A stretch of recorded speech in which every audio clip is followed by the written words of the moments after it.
Greetings people! I would like to talk to you today about chord functions, specifically how to create tension and how to predict chord melodies. So the only thing that I will need you to know for this lesson is the major scale. Now each note of the major scale has a different chord function. 3 in specific. You have the tonic, the dominant and the subdominant. So let's use an A major scale as an example now. So the tonic chords in the key of A would be the 1, which is of course an A, the 3, which is the D flat minor, and the 6, which is a G flat minor. Now tonic chords are basically considered home, so if you play one of these chords, they are good, they feel good. They're chords that you always want to come back to relieve tension in songs. The next chord type are dominant chords, so that would be the 5th chord, which is an E, and the 7th chord, which is an A flat diminished. Now dominant chords cause tension in songs, and these need to be relieved at some point, so they tend to direct you to the tonic chords.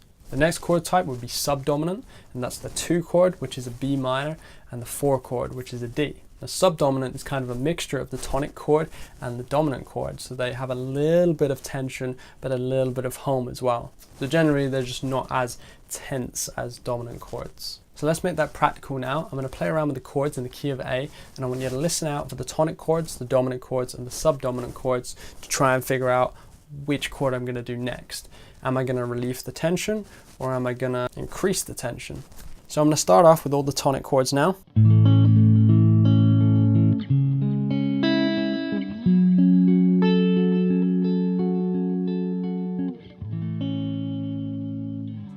Now I'm going to play the dominant chords.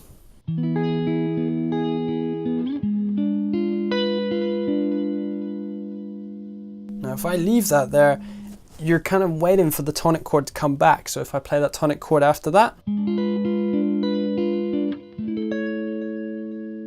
it's kind of a relief for your ear. Now let's mix the tonic and the dominant chords together now. I'm going to try and create a little bit of tension, and I want you to predict when I'm going to do that and when I'm going to resolve that tension.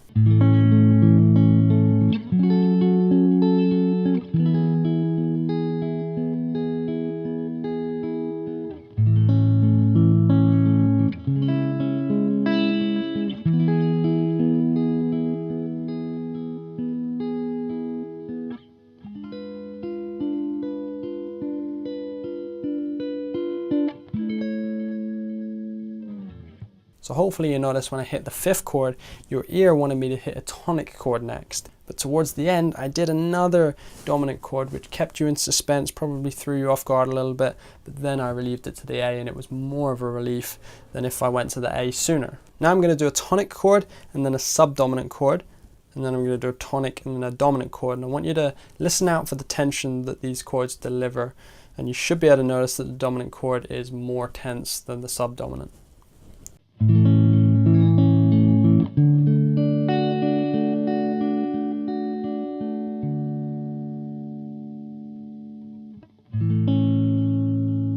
Now your ear probably wanted me to go from a subdominant to a dominant chord. In fact, in this instance, the 4 leads great to the 5. So for example, and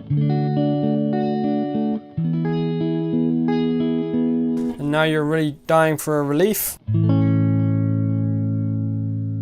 I can jump back to the 1, or I can go to the 6. So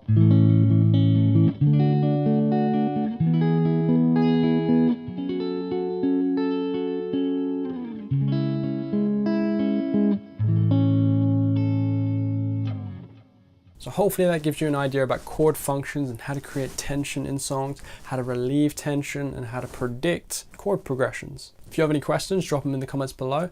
Until next time.